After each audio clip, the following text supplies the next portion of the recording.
Thank you both. I also want to note that I guess there's been some kind of informal agreement, almost a gag order, that we're not allowed to go into Chairman Cole's accomplishments. Correct. Well, everybody, that is correct. Everybody knows that I never go along with these gag orders.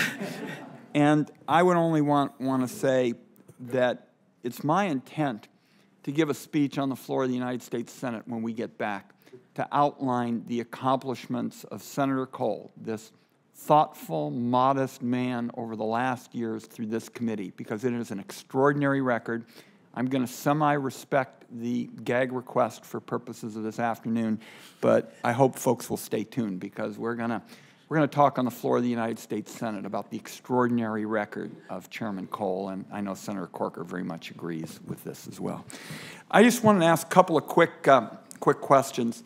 First, I think we all know, and something I've felt strongly about since the days when I was co-director of the Great Panthers, that this history of stealing and ripping off seniors is a long one, and the bad guys, they're pretty savvy, and every generation seems to be savvier than the previous one. So what we're up against is constantly trying to stay out in front of them as they turn to new techniques. And I wanted to ask just a couple of questions because my colleagues are being so patient. The first I think I want to direct to Skip Humphrey, who's been doing wonderful work for seniors for lots of years, and we've worked together on a number of issues. My sense is a lot of the bad guys, a lot of the worst actors are now shifting to online exploitation of seniors. And it's almost like they rattled on the old windows, you all closed some of them,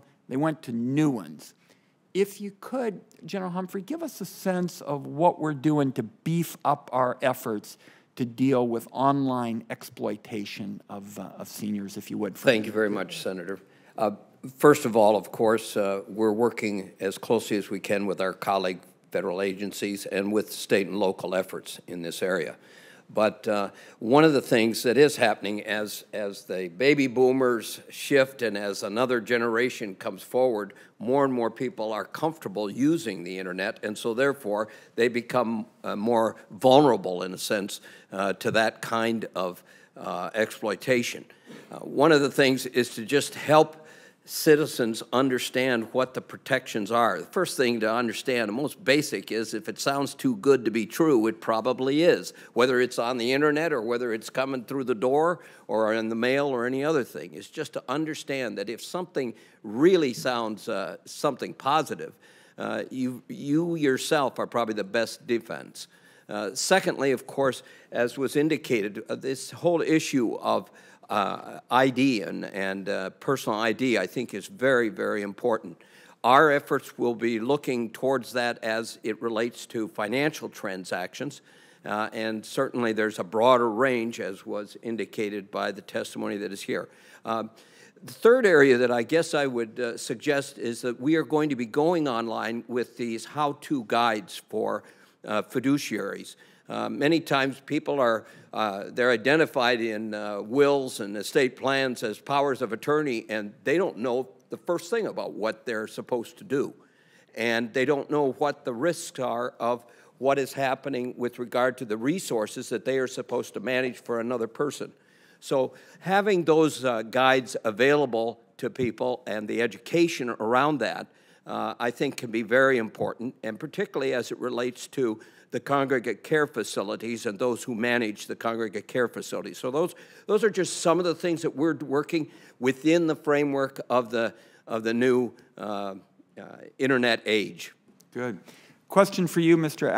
Abagnale, and I want to give credit where credit is due. The Medicare card legislation, which I am the Democratic sponsor of, is really the work of Senator Kirk of Illinois. He could not be here today, but I think he's come up with a logical, bipartisan, approach, and we're going to do everything we can to advance his bill. My question to you on that legislation is, what are the consequences of not doing it? What are the consequences of not having for every Medicare beneficiary in the country a way to make sure that their name and their full Social Security number is there to see, and it is, in effect, something that can't be, ripped off and stolen the way it is.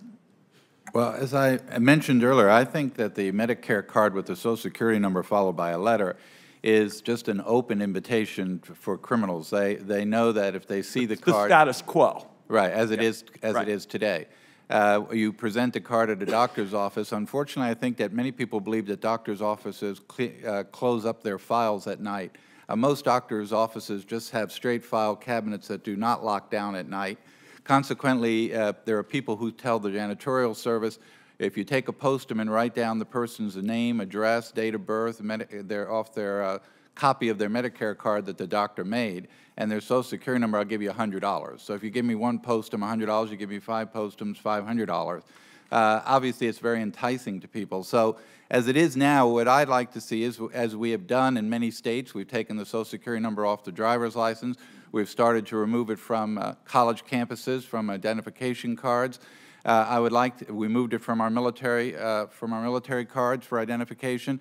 So the one final place that we have left that we have not is on the Medicare card. So I think it would be extremely wise for the government to close that final loophole, and that will go a great long distance to protecting people from having their identities stolen. Thank you. I'm going to submit 2 questions for the record because Senator Corker's been so kind in terms of giving me this time. One will be a question for you, Mr. Abagnale, on the question of opening up the Medicare database. I think you know Senator Grassley and I believe that if you're ever going to really get a better handle on this relatively small number of physicians in particular who are exploiting the program, you've got to get access to that database. I'll submit it for the record. And for you, General Humphrey, I'm going to ask you a question about the question of living facilities and looking at ways to better control those who somehow find a way to exploit the residents. This also touches on an issue Chairman Cole and Senator Corker know about, and that's the question of these pension poachers for veterans. So I will, just in the interest of time, submit that to you, General Humphrey, one for you, Senator Abagnale, and for my friend Bob Corker, thank you for giving me the time. And everybody stay tuned when on the floor we lift the gag order and we can talk about Chairman Cole and go through his record the way I think it ought to be appropriately discussed. Thank you. Thank you, Senator Wyden.